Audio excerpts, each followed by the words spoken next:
Екипата на утринската емисија Рано наутро ово утро се наоѓа во посета на патронажната служба која работи во склоп на здравствениот дом во Штип. Ќе разговараме со раководителката Наталија Дечовска, која ќе ни објасни работата на околу патронажната служба. Господја Дечовска, добро утро и најнапред кажете ни која е улогата на патронажната служба. Добро утро, ги поздравам сите гледачи на Канал Плюс телевизија.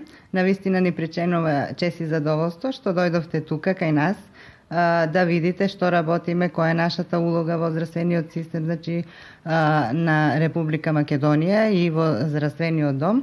Така, јас би почнала дека патронажната служба како служба е во склоп на здравствениот дом и таа значи работи по програми, одредени програми за мајки и деца и други програми кои што се Министерството за здравство работи на терен.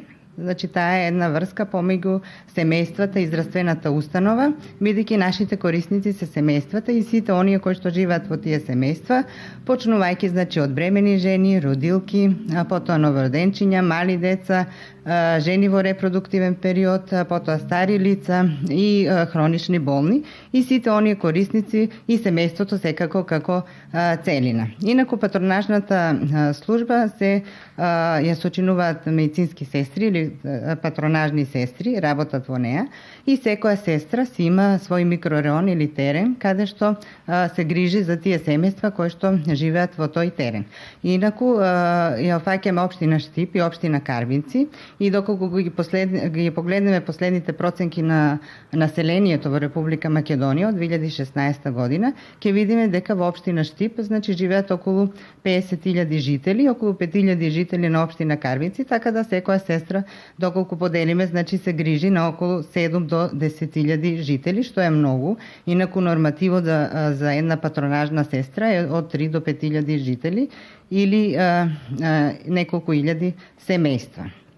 Меѓутоа, нашите сестри стасуваат да ги посетат сите осигуреници. Работата на патронажната служба значи почнува секое утро се прави план, секоја патронажна сестра си има направено свој значи план за својата локална заедница и таа знае значи на нејната локална заедница, на тоа население што го опфаќа својот микрореон, колку значи има жени, колку новородени, колку бремени жени, колку пензионери, значи има како еден план кои институции се наоѓаат на нејниот терен за да може да соработува на пример училишта или градинки, потоа центар за социјална работа и други институции. И секоја сестра дневно си прави план, значи каде ќе оди тој ден на посета.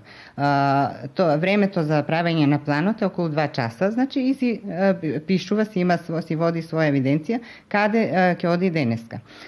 Тоа зависи, значи во преден план прво за посетани се жени, секако жените и децата, значи новородените, леунките, бремените, кои што треба да овој дел од работата, значи треба да овој дел на посетите треба да е 70%, додека другите посети се на останати корисници, односно може да биде тоа хроничен болен, пензионери, стари лица и други активности. Исто така патронажната сестра може да закаже и предавање или да викне на пример бремени жени каде што или по одредена болест, значи да одржи некое предавање или работа во мала група или на терен да собере жени со различна цел предавања за да значи воспитно делува за одредена проблем во нејната локална заедница.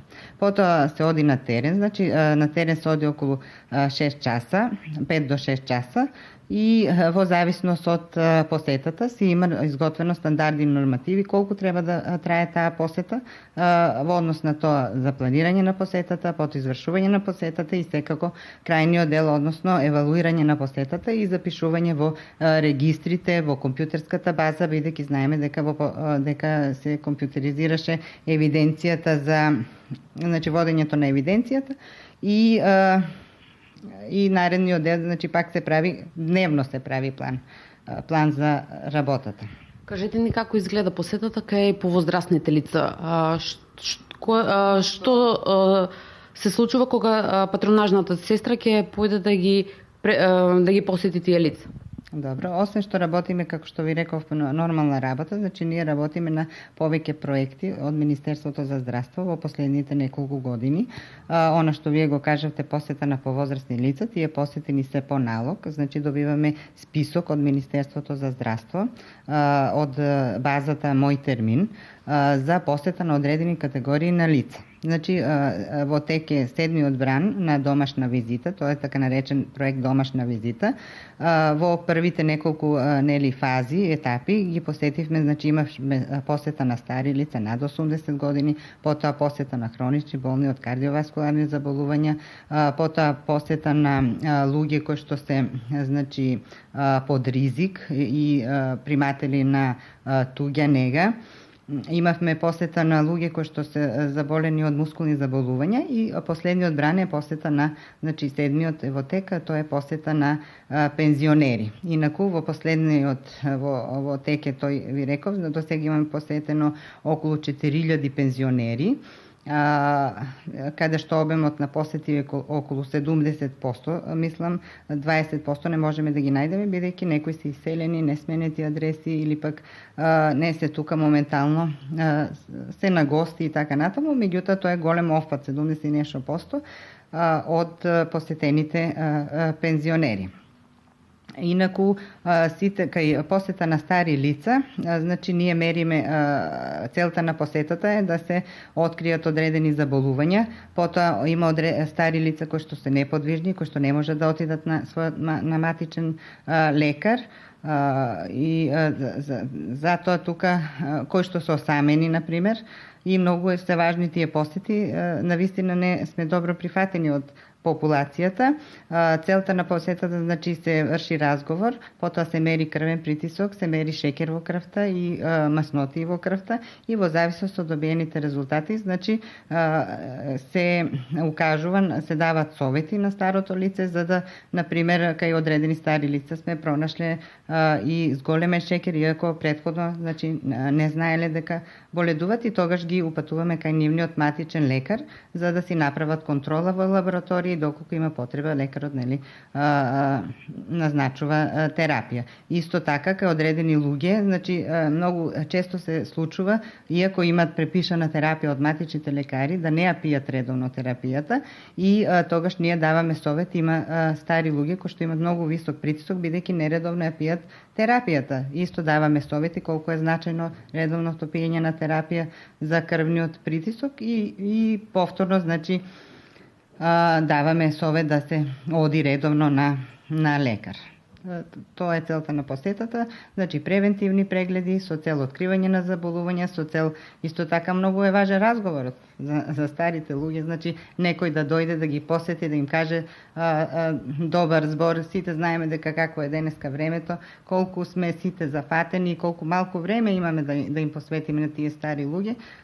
Навистина имаме голем прием кај овие луѓе, особено над 70 и нешто и 80 години, дека некој се сетил на нив. Кажете ми, патронажната служба, освен повозрастните лица, ги посетува и мајките родилки. Што ги советувате мајките родилки, особено оние на кои им е прво дете? Добро. Значи, освен старите лица, исто така мајките родилки од секогаш биле, значи, главна цел на патронажните служби и потоа била препознатила патронажната служба, значи, бидејќи мајката и детето се нашата иднина, значи, затоа што и развојот на општеството нели зависи од мајките и деца, затоа реков дека 70% од нашите посети треба да бидат токму во фокусот да бидат младите, односно младите мајки и деца и затоа и тука имаме, значи, нашите редовни посети во стандардите, значи Леунката има задолжителна посета која што е платена по програма, значи 3 посети до 30 дена, тоа значи кај Леунката и потоа уште 2 посети кај доенчето и малото дете. Меѓутоа, освен овие посети, се платени и посети, особено кај ризични новородени, значи ризични мајки кои што се од рурални средини или мајки кои што се под психосоцијален ризик или значи кои што се невработени, кои што се самохрани мајки, кои што особено ромите, знаеме дека сега во тек е декадата на ромите, кои што нели живеат посиромашно и каде што им требаат почести посети. Тука исто така работиме, значи Министерство здравство исто така има проект, работиме на тие проекти.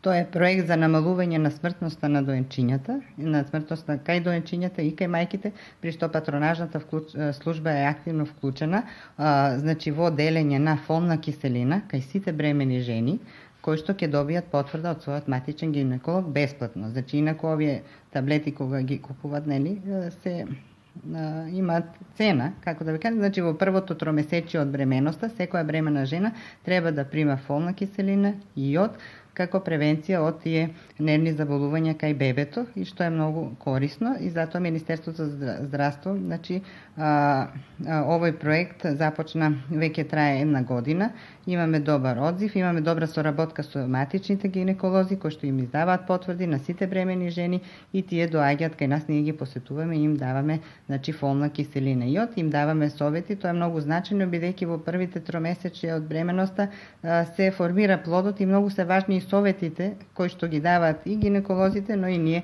кога отидеме дома, бидејќи ние па ја гледаме средината семејна, како живеат, во какви услови живеат, какви се семејните односи, понекогаш откриваме и семено насилство во семејството, кое што пак лекарот не може да го забележи, бидејќи ние сме тие во што ги гледаме вистинската состојба во семејството. Освен, значи, бремени жени, посетуваме и исто така има и проект кој што е за жени во репродуктивен период, она што реков, намалување на доенечката смртност, да секоја бремена жена отиде што побрзо на матичен гинеколог, значи во првите 3 месеца. Ние ги посетуваме, значи имаме налог да ги посетиме сите жени во репродуктивен период на општина Штип и Карвинци и да видиме дали тие редовно го посетуваат својот матичен гинеколог, дали воопшто имаат матичен гинеколог, бидејќи се откри дека одреден број на жени немаат воопшто избрано матичен гинеколог, особено младите, бидејќи изборот на матичен гинеколог треба да биде, значи, од 15 годишна возраст па понатаму. Младите обично не избираат толку рано матичен гинеколог, меѓутоа со нашите совети и со подигнување на свесноста на населението, особено на младите, колку е значајно да се има што порано матичен гинеколог, што ќе дава совети и така жената да си оди на редовни контроли. Значи, сите жени ги посетуваме, меѓутоа жените од социјален ризик ги упатуваме на бесплатен преглед кај гинеколозите во клиничка болница Штип. Значи, соработуваме со клиничка болница, здравствениот дом соработува со клиничката болница Штип, каде што е одредено контакт лице со кое што соработуваме и упатуваме од секоја среда, значи од 8 до 9 жени одат на бесплатен преглед, тоа зборувам, значи, за жени од социјален ризик, значи жени кои што се невработени, жени ромки кои што никогаш не биле на гинеколог, од ризични групи. Како го прифаќаат тоа жените кога ќе им кажете дека треба да појдат на преглед? Дали во прв момент одбиваат или прифаќаат да отидат после вашето укажување на тоа дека се соочуваат со одредени ризик фактори по нивното здравје?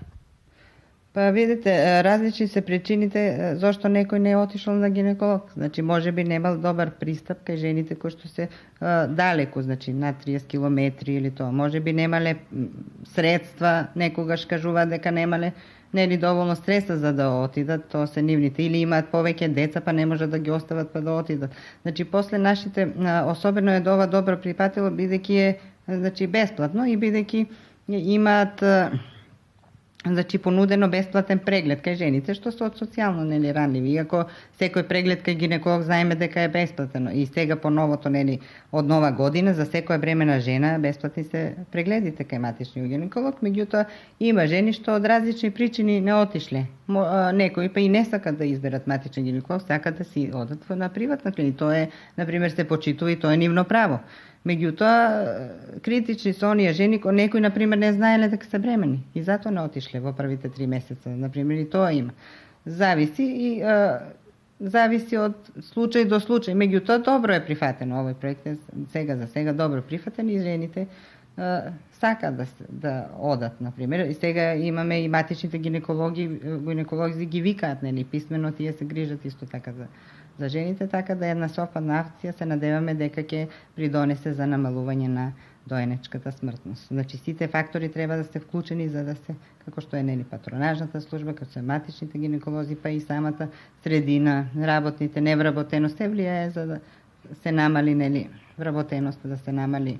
Тоа е еден комплексен проблем кој што се случува. Меѓутоа, овие мерки се добри за евезофолната, упатување на жените, посета на порано, повеќе посети кај жени, значи, и така, за да се смени свесноста, за да се прифатат здравите навики, многу е важно, значи здраво начин на живење, здрава исхрана и така. Што ги советуваат патронажните сестри, родилките? Кои се оние совети што ги добиваат за бебето и како треба мајката во првите неколку дена кога се враќа од болница да ги направи првите нешта за бебето да биде по-добро и посмирено, да ја прифати средината, ново настанатата средина? Значи, секоја мајка го сака своето бебе и се ќе направи за да биде тоа срекно. Затоа тука патронажната служба е многу успешна, бидејќи мајката е многу мотивирана за да го прави тоа што ние ќе го кажеме. Најдобра инвестиција за мајката е да го дои своето бебе. Значи, за да инвестира во детето е да го дои. Еве најновите студии кажуваат дека со доењето дури и државите заштедуваат. Значи, економски има, како да кажеме, економски импликации на целокупната држава. Најновата студија покажала колку со доењето ќе се заштеди државата доколку мајките ги доат. Меѓутоа, тоа е долгорочно. Најдобро е доењето за здравјето на бебето, како на бебето, така и на мајката. Значи, во мајчиното млеко се содржани сите хранливи продукти кои што се потребни за бебето. Тоа не чини ништо пари, реков, исплатливо е. Потоа сите витамини. И така, значи прво што ги советувам, тоа е да си го дои своето бебе. Второ што ја советувам мајката, тоа е да биде, значи, да му зборува на незиното бебе и кажуваме дека бебето во незиниот, значи уште кога е предродилно, тоа слуша, тоа значи да се зборува за да се има развој, психофизичкиот развој да е добар, психичкиот развој, она што е емоционалниот развој, значи многу е важно да му зборувате, да се смеете, да почувствува бебето дека го сакате. Друго, за она што е оној дел редовните контроли, значи да се носи обавезно на матичен, секој бебе треба да има секој новородено свој матичен педијатар, каде што ќе си оди на редовни контроли. И она што е сега посебно актуелно, тоа е вакцинацијата. Повеќе од мајките се прошири таа фама дека се штетни вакцините по здравјето, дека одредени болести предизвикуваат. Ние како патронажни сестри и како значи дел од здравството, можеме со сигурност да кажеме, имаше и педиатри на телевизија кои што зборува од Министерството за здравство, докторката Јованка, значи која е задолжена за тој сектор, значи вакцините се безбедни и советуваме на мајките редовно да си ги примаат вакцините, значи уште првата вакцина која што примаат во родилиште против Б хепатит, потоа тука БСЖ во нашата служба за превентива и за вакцинација на мали и предучилишни деца и потоа на училишни, значи има тим кој што работи на вакцинацијата и ние како патронажни сестри исто така соработуваме многу со службата за вакцинација, каде што ги упатуваме мајките, им објаснуваме за одредени вакцини, многу често не прашува дали е штетна вакцината, дали да го вакцинира моето бебе. Некои па следат интернет, например, интернет форуми кои што например не се научно докажани. Значи тоа се интернет форуми кои што меѓу себе имат некогаш може да бидат и штетни информациите. Значи секогаш кога мајките сакаат да истражат нешто за своето бебе, за своето здравје, секогаш треба да ги следат релевантните информации кои што се научно докажани, а потоа да постапуваат се во интерес на нивното бебенце. Го прегледуваме бебето, она што ги загрижува тоа е папчето, вршиме нега на папче, понекогаш родителите многу често сами живеат во стан или во куќа, па ние сите сме вработени, им помагаме како правилно да го негуваат бебето, како да го искапат правилно, например, пружаме поддршка на мајката. Секако психичката поддршка на мајката е многу важна, бидејќи мајката во првите денови може да биде збунета, може да биде исплашена, дали нејзиното бебе ќе биде добро. Хормоналниот статус на мајката се менува во првите денови по породувањето и може да биде и депресивна, значи тажна да биде, меѓутоа се тоа поминува и ние сме тука, значи, да ја пружиме поддршка на мајката во тие денови за најдоброто за нејзиното бебе, бидејќи си и ние и таа највеќе сака се да биде најдобро за бебето. Таткото многу е важно да е вклучен во таа грижа и нега, значи двајцата родители. Ние сме семејства кои што живееме во заедница, понекогаш и многу често па се вклучени и баби, и дедовци, значи чичковци и така натаму. Значи тоа е убавината на семејствата и сите заедно се грижат за бебињата. Бабите често помагаат во капење и во други работи кои што мајката, например, правење на ручек, оние дејности кои што ќе ја одменат мајката за да не биде тешко првите денови, бидејќи знаеме дека во Македонија жената е оптеретена со многу работи, значи како домаќинка и на работа и сочување на деца.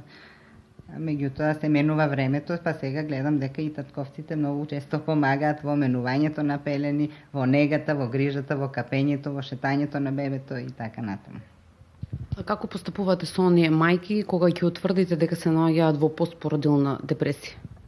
Има одредена скала, која што се единбуршка скала, која што со неколку прашања, тоа кога бевме на семинари, че ние како патронажна служба и сестри посетуваме редовна едукација, значи имаме континуирана едукација, бидејќи офаќаме, треба да имаме знаење од повеќе области, кога и ние сами одиме на терен, значи немаме зад нас кога не прашуваат луѓето, се наоѓате во ситуација кога треба да одговорите нешто. Значи имаме континуирана едукација на разни семинари организирани од Сдруженијето на сестри, од Министерството за здравство, од други професионалци.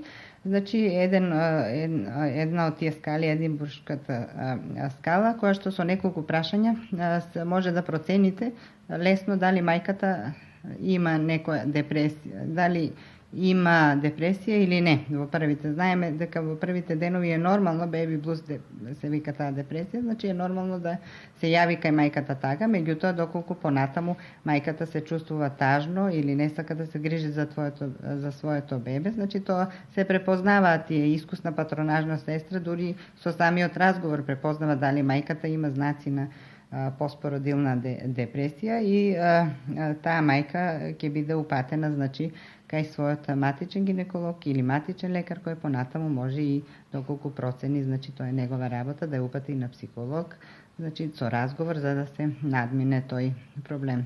Тоа не е ништо страшно, меѓутоа еве со последните истражувања што беа на УНИЦЕФ студијата се покажа дека околу 6,8% од мајките имаат постпородилна депресија, тоа е многу помал процентот во западните држави, значи тие почесто се сочуваат со депресија, можеби нашите мајки и немаат време толку да размислуваат за, мислам, тоа си е можеби и генецо, да.